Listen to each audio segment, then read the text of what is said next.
Investment giant Bitwise had just published a very interesting report on a crypto project. According to them, this project is undervalued. I'll explain everything.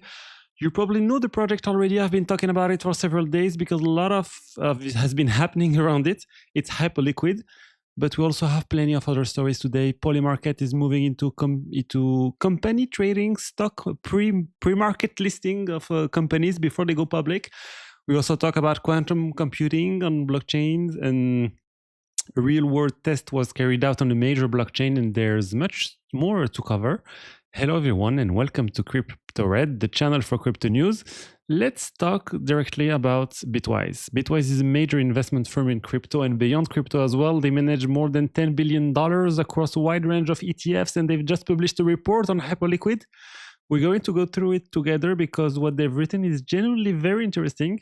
In short, they are extremely bullish on the project. Of course, we should also keep the context in mind. Bitwise recently launched the Hyperliquid ETF, so this report also works in a way as a promotion around that product. Still, the arguments they make are worth looking at. They first point out that Hype began trading on the end of November 2024, just about a week after Gary Gensler announced he would step down from the SEC. So Hyperliquid arrived at a moment when the regulatory climate was starting to shift. People were no longer as afraid as the SEC as before because Gary Gensler was already on his way out. And one of the major differences with Hyperliquid is the way value is captured by the token itself. That is why Bitwise called Hype a Gen 2 token, a second generation crypto token. They contrast it with older tokens like Uni from Uniswap, which were launched in a period where projects were very cautious about being seen as securities. As a result, many of those tokens ended up with limited direct utility. They were often mainly governance tokens with no default mechanism for sharing revenue or directing protocol value back to holders. Uniswap, for example, took more than 5 years to even seriously move toward activating that kind of mechanism. And Hyperliquid did things very differently from the beginning. It introduced direct value capture immediately. Around 97% and then 99% of the trading fees generated on the platform are used to buy back Hype tokens and burn them, which strengthens the token value over time. The link is very direct. The more trading volume Hyperliquid generates, the more Hype gets bought back and burned. And there is no major outside entity capturing that value instead.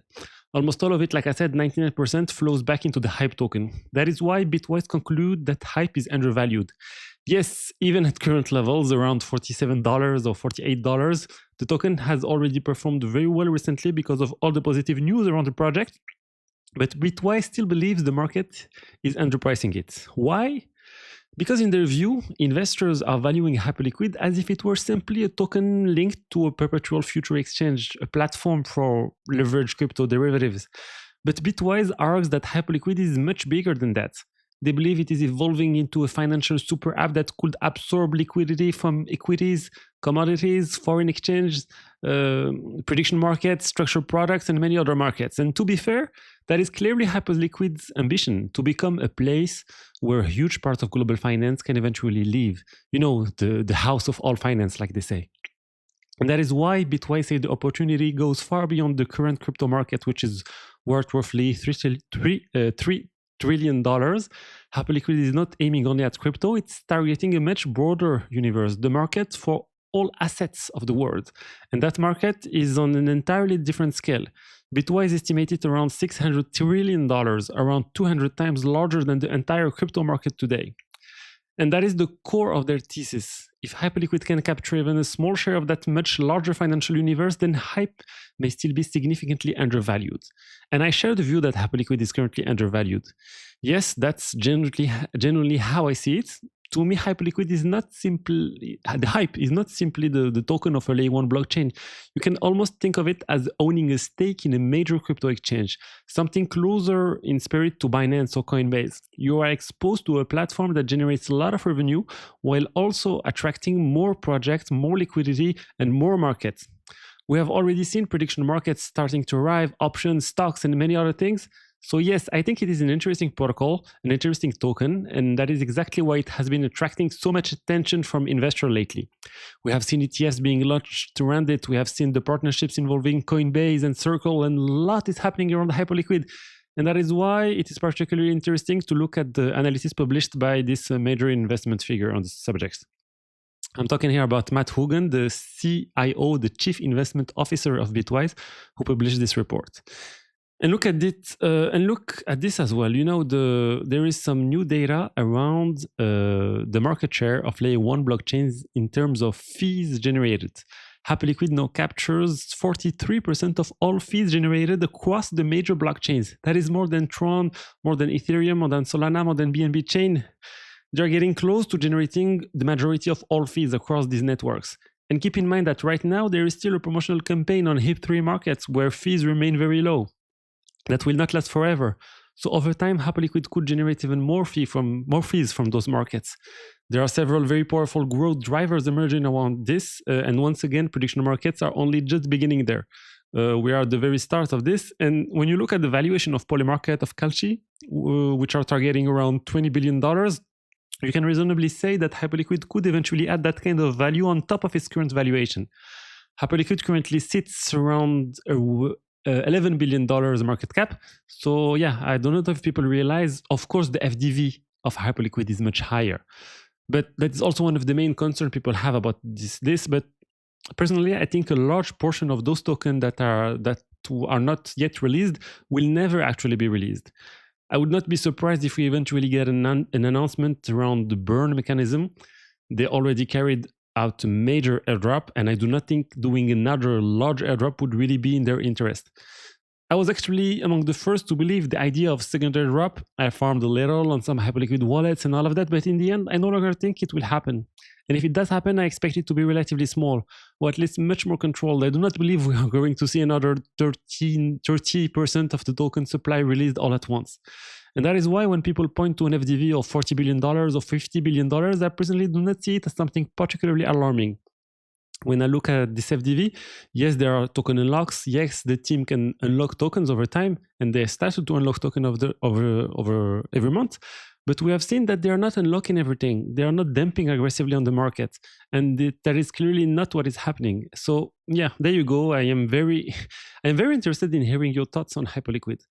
What do you think about this project? It is overvalued? Is it undervalued? Is it the future? Or are you more interested in competitors like Aster or Lighter? What Lighter has been doing lately is also quite interesting. They recently introduced a very compelling security mechanism where even if Lighter were to shut down, users will still have a way to recover their funds. So there are clearly different approaches here. Lighter is in Ethereum layer 2, Hyperliquid is building its own blockchain, two different visions. But personally, I think Hyperliquid is better positioned than Lighter. And then there is Polymarket. To me, Polymarket is becoming a competitor to Hyperliquid. The two platforms are gradually converging in terms of functionality. Polymarket keeps adding more and more features linked to trading, and they have just announced a partnership with Nasdaq Private Market. That is the part of Nasdaq connected to private companies that are not yet listed on the stock market. So we're talking about private markets before IPOs, where people exchange shares in startups and unlisted companies. And now on Polymarket, people are able to place bets on those markets. In fact, it is already live. You can see it here. Pre-IPO private markets. Will Anthropic reach $1 trillion valuation by December 31? Will SpaceX be valued at more than $1.5 trillion by June?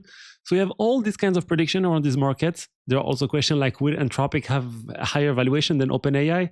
And most people are saying yes. Anthropic will. So that is pretty interesting, especially when OpenAI was far ahead of Anthropic for a very long time. So anyway, there are a lot of extremely interesting things here.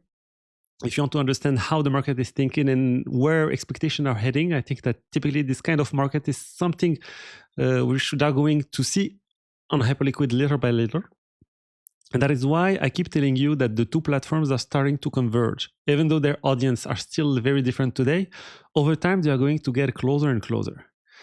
Now let's talk about quantum computing, more especially the quantum risk. I want to talk about the risk linked to this, and I want to talk about the BNB Chain. They ran a test and implemented post-quantum signatures. They went from transactions that were around 0.1 kilobytes to transactions that were around 2.5 kilobytes. So transaction size absolutely exploded. And look at the table here, everything increased massively in terms of size. And that is exactly the problem with quantum resistance. Post-quantum signatures are extremely heavy. We are talking about public keys that are 20 times larger, signatures that are 37 times larger. Moving to post-quantum cryptography is very heavy transition. And look at the block size also. They went from blocks of around 130 kilobytes to a block of around 2 megabytes in order to target a fairly similar number of transactions per second. So the size blows up, and they said that even after doing all of that, even massively increasing block size and network capacity, they still ended up with the 40% performance drop. And remember, this is the BNB chain. It is a fairly centralized blockchain with very few nodes because, yeah, they can afford to increase block size quite aggressively. And despite that, they still suffer significant loss of performance. Now imagine that on Bitcoin. Imagine how Bitcoin would handle this. When block size is already extremely constrained, you would almost certainly need to dramatically increase block size, and that creates a major problem. There is still no consensus on how to address this. And then imagine the impact on performance. We're not talking about just a small number of validators like on BNB Chain. We're talking about a much broader network. You cannot just move to 50 megabytes or 100 megabytes blocks without creating serious issues. That would hurt performance, increase propagation delays, and make the network much harder to run. For me, there is no doubt about it. So unfortunately, what may be coming for Bitcoin is quite complicated. Bitcoin needs to rethink its approach. It needs to integrate zero-knowledge technology. There's a lot of new ideas, but nothing is implemented. And this kind of direction, it might become necessary. But honestly, I struggle to imagine Bitcoin doing something similar, introducing zero-knowledge in the protocol. It would be such a major change. It would fundamentally alter the way Bitcoin works. At some point, it would almost stop feeling like Bitcoin as we know it today. It would be so far removed from the current design that it would almost feel like a new blockchain. We are not used to seeing that with Bitcoin. We are used to seeing huge architectural changes with projects like Ethereum or Solana, which are much more comfortable evolving their consensus mechanism and their technical design. But with Bitcoin, we have never really seen that kind of transformation. So I sincerely hope developers find solutions quickly. I hope they learn from these real-world experiments happening on other blockchains, and I genuinely hope these get resolved because honestly, I do not want Bitcoin to fail. I am a holder of BTC. I love BTC, but I just hope that they find the solution before 2030 or 2035. Now you know what? I think we talked about the most major news today. If you want to go deeper into all of these topics, drop a comment and maybe I'll do a special video on one of these topics. And I wish you a very good day and I will see you soon for the next one. Bye-bye.